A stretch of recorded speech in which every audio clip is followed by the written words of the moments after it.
Mga brothers, welcome back sa ating motorcycle walk-around review. For today's episode mga brothers, dumayo pa tayo ngayon dito sa Bristol, Caloocan para tignan ang bagong maxi scoot nila. Walang iba mga brothers, the Fortress 160. Mga brad, tignan natin ang specs and features nito sa ating walk-around review. Let's go! Sa go! Get ready. Drop the beat. Let me tell you a secret.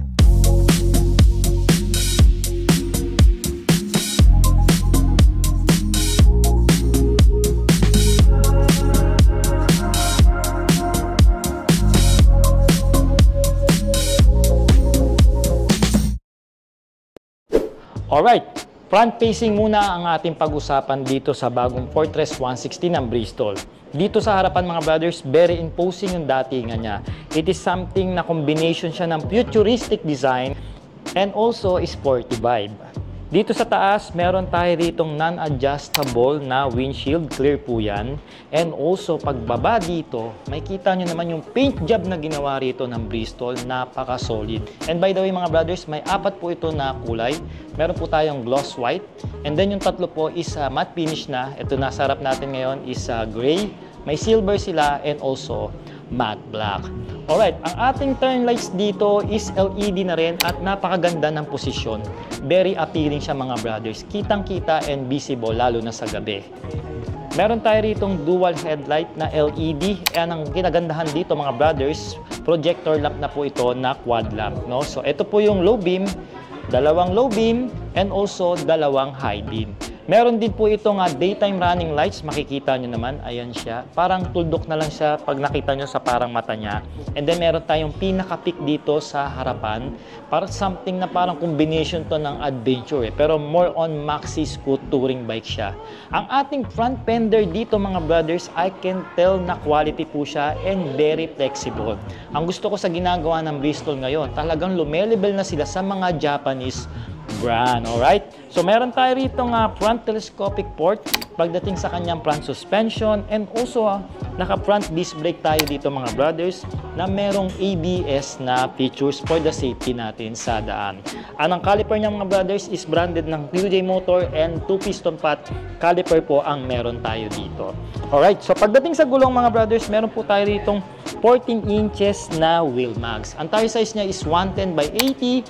Ang kagandahan pa rito mga brothers, branded na po ito ng CST na matagal na nating subok pagdating sa gulong niya.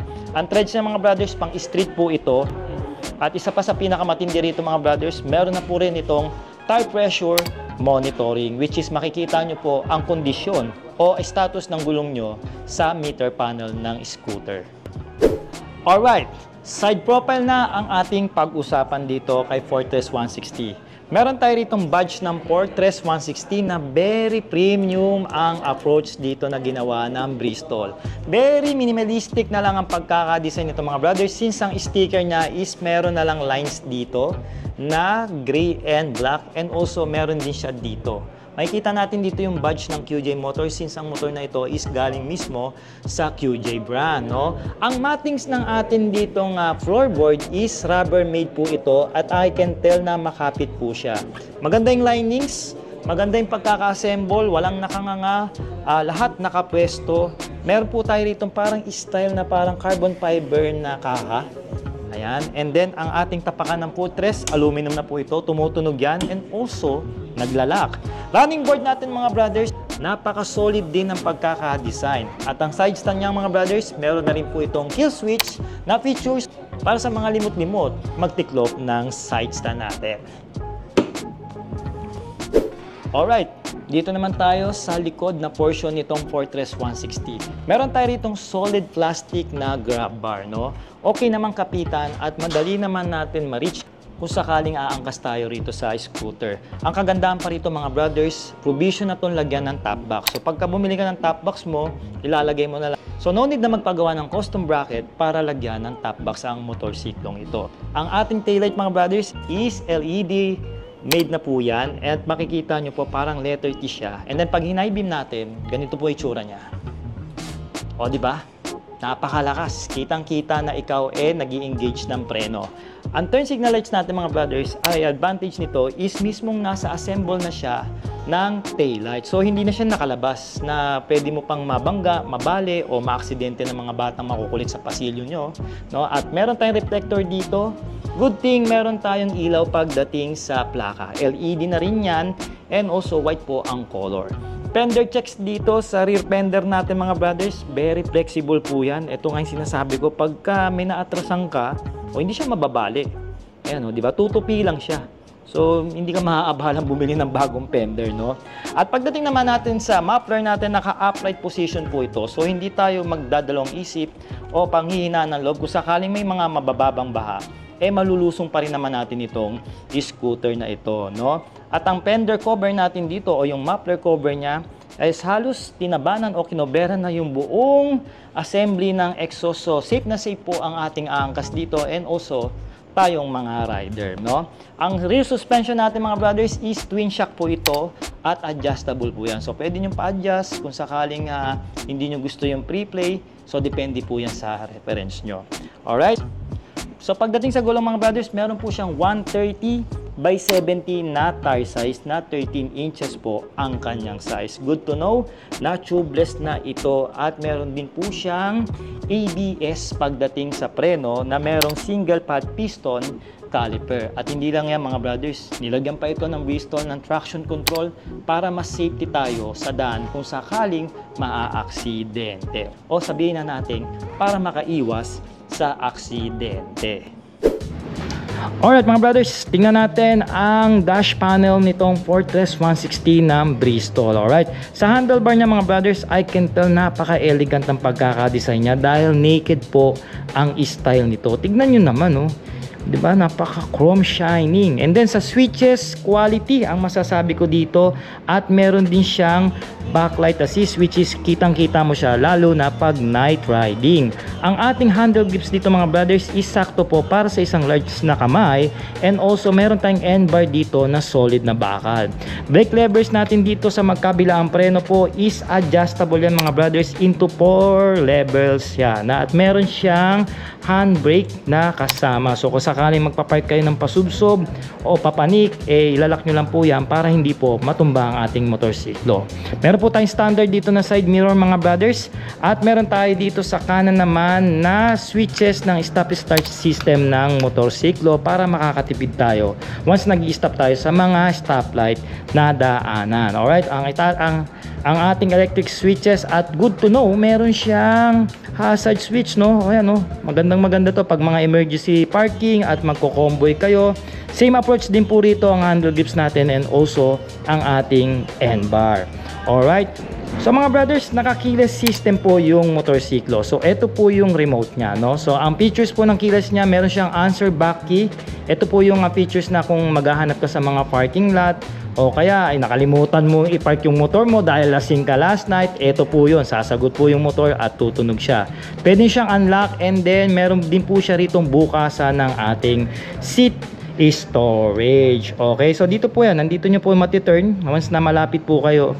Once na malapit po yung susi dito sa motor, ma-access nyo po yung motorsiklo, gusto nyo po i-off. And then dito naman, kung open nyo po yung kanyang seats, and also yung kanyang fuel. Ayan po yan. Alright, so dito sa kanyang lug compartment mga brothers, nandito po yung USB charging port ng motor. So dalawa po yan. Meron siyang Type-C. Ayan, umingay. Meron siyang Type-C and also USB charging port. At sabi sa akin dito sa Bristol, naka-fast charging na rin po ang features ng USB charging port nila rito kay Fortress 160. Alright. Okay mga brothers, meron tayo rito ang 5.5 TFT display mga brothers. So tingnan muna natin ang makikita natin dito sa kanyang meter panel. So at ito yung ating kilometers per hour. Naka-trip 1 tayo rito, and then yung total odometer nito. Actually brand new itong pinareview sa atin ng Bristol, no? Ito pa lang yung tinakbo niya. Ang ating engine temperature, fuel meter, and also yung RPM natin dito. Good to know, o good thing mga brothers, meron siyang PSI monitoring. Ito nga yung sinasabi ko kanina. Ayan, no, kitang-kita mo, naka 21 PSI yung harap, naka 24 PSI naman yung likod, no? So yung traction control sign nandito rin. Engine check, nakailaw yan dahil nakapatay ngayon yung motorsiklo. At saka sinasabi niya, rear tire low pressure, o di ba? Saan ka pa? no? At pasukin natin mga brothers. Long press natin itong enter dito para pumasok tayo dun sa menu. Ayan. So pagka ni-long press nyo pala dito, so dito nyo may scan yung kanyang phone connectivity. So meron po siyang mirror screening. So which is ma-access po ng motor yung screen ng iyong cellphone. Okay? So later on pakita natin yan. Back muna tayo. Alright, dito sa menu niya meron siyang interface. Kung gusto mo yan baguhin, ayan, so auto na lang natin siya. So sana po ang masusunod kung magda-dark theme siya sa gabi o magwa-white theme siya sa umaga. So auto na lang natin siya mga brothers. And then meron po tayo ritong clock kung gusto natin baguhin yung clock and also yung date. Brightness niya, in-auto na lang natin. And also yung unit, syempre gagamit tayo rito sa Asia ng kilometers per hour. Information, dito natin makikita kung may mga errors itong scooter. And also, yung mobile Bluetooth connectivity na sinasabi ko kanina. Tire pressure monitoring, dito nyo po yan i-calibrate kung sakaling hindi niya po mabasa yung inyong pressure ng gulong. Pero ngayon po, nakabasa na siya. So, exit na tayo dyan. And also yung traction control kung gusto niyo pong on and off kung mag-off-road riding kayo sa motor na ito. Alright mga brothers, balik tayo din sa features niya na screening o mirror screening. So, long press nyo lang po itong enter. And then magkakaroon po siya ng scan. So, scan nyo lang po kung Android or iOS at makakapasok na po kayo sa inyong cellphone. So ganyan po, ayan po, binibideo po yung mismong vlog natin dyan. Alright, di ba?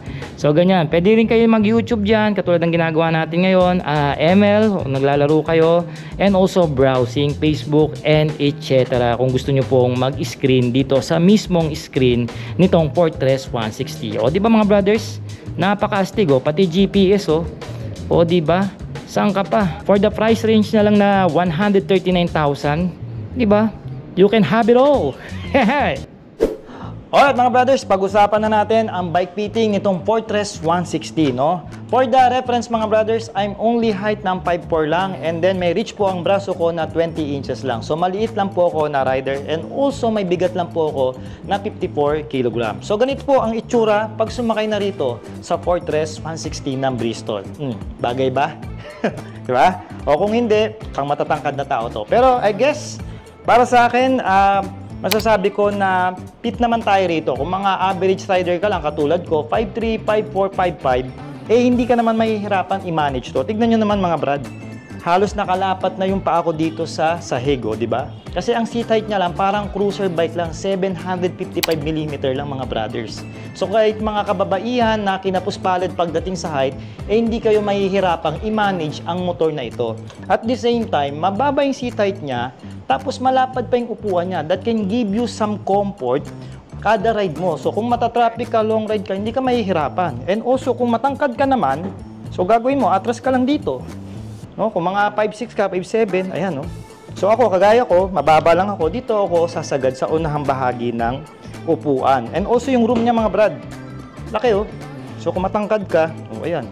So hindi ka basta-basta tatama. At ang kagandahan pa rito, meron kang position pagdating sa iyong foot. Meron kang standard and foot forward. So mabisang mabisa ito kung naglo-long ride ka, na traffic ka, o kaya matagalan na yung ride, natakbo. So gaganito ka lang. So hindi ka mangangawit, no? Nakakapag-stretch ka pa. Hindi ka gaya pag wala, magagaganyan ka sa daan, no? Anyway, pagdating sa kanyang bigat, meron lang itong curved weight na 132 kg. So magaang po yun. Para sa akin kasi ang reference ko, pag mga 140 pataas, mabigat na yan. Pero ito, pababa, 132 kg, napakagaang na po ito. No, masasabi ko naman ngayon kahit hindi ko pa napapatakbo. And then, ang turn radius ng manibela, napakalaki. So, hindi po tayo mahihirapan dito, mga brad. Pagka nasa pasilyo tayo nakatira. Kasi madali natin siya mailalabas. No? Madali natin siya matutulak sa mga parking lot. Hindi tayo mahihirapang ilabas o ipark ang motorsiklong ito. No? Ang kanyang riding position, masasabi ko sakto sa akin. Ayan Hindi naman mababa sobre manibela, tama lang siya. And then hindi ko na kailangan lagyan ng riser, no? Katulad na sinasabi ko sa mga ibang scooter. Ayan tamang-tama lang. Loose ang braso ko. Tapos komportable upuan. Yeah. Side mirror, good thing din. No? Palayo yan, standard. At itong windshield talaga. Ito yung isa sa mga gustong-gusto ko sa part ng scooter na ito. Kaya bike fitting mga brother, approve. Alright mga brothers, check natin yung kanyang seats, alright? So sa upholstery pa lang, I can tell na quality yung nilagay rito ng Bristol na upholstery niya, no? Parang ano siya, two texture siya mga brothers. Nandito yung wrap na texture dito sa rider section, and then sa pillion section medyo makinis siya. Double stitches ito mga brothers, so talaga namang napaka heavy duty and durable po yung pagkakatahi niya. Pag binuksan natin yung kanyang underseat compartment, yan, push nyo lang yan. And then, ang kagandahan dito, may lock ng upuan niya. So, walang kahasel-hasel, no? Hindi kalagay tayo ng ating mga kagamitan, alright? So, kasya dito mga brothers, half-face na helmet. And also, mga ibang essential na gamit natin, pwede nating ilagay dito sa underseat compartment nitong Fortress 160. Ito kasing part na to, sa battery na to eh. And then, yung chassis number niya. So, that's it. Ayan ang ilalim. Alright, usaping makina. So sa makina, meron siyang 160cc mga brothers. Single cylinder, single overhead cam, ngunit apat yung valves niya. And also naka-liquid cooled po ito dahil mataas po ang compression ng motor. Pagdating sa dulo mga brothers, meron po itong 16 horsepower and 11.8 po na arangkada na Newton meter of torque. Ang kagandahan mga brothers, fuel injected na rin ito. Kaya naman meron siyang fuel consumption na tumatakbo ng 45 km to 50 km depende po sa riding behavior ng isang rider. Ang ating tangke mga brothers is pumapalo po ng 8 liters fuel tank capacity. At isa pa sa pinaka-features ng kanyang makina, meron po siyang hybrid assist na tumutulong po nagpalakas ng ating arangkada pag na-reach niya na po yung certain RPM na takbuhan. So, di ba mga brothers, napaka-astig. Alright mga brothers, matapos nga nating silipin ang full specs and features nitong Fortress 160 ng Bristol, alamin na natin ang presyo. So, meron siyang cash price na 139,900 pesos mga brothers. Ngayon naman kung gusto mo itong kunin ng terms o installment, magda-down ka ng 29,980 o sabihin na nating 30,000. And for 3 years, meron siyang monthly na 5,430 ayon yan sa financing ng Bristol Motorcycle Group. So mga brothers, mag-comment naman kayo ng yes kung naangasan kayo o nagustuhan nyo ang bagong labas na maxi scooter ng Bristol. Ito nga yung Fortress 160 na magiging budget killer na scooter ngayong taon. At syempre, comment nyo naman kung ano po ang mga inyong opinion, suggestion sa motor na ito at pag-usapan natin yan sa comment section. At syempre, huwag nyo pong kakalimutan i-follow at i-share ang ating Facebook page at mag-subscribe naman kayo sa ating YouTube channel kung trip nyo yung ganitong banatan ng vlog. Mga brothers, maraming salamat, ride safe, and cheers!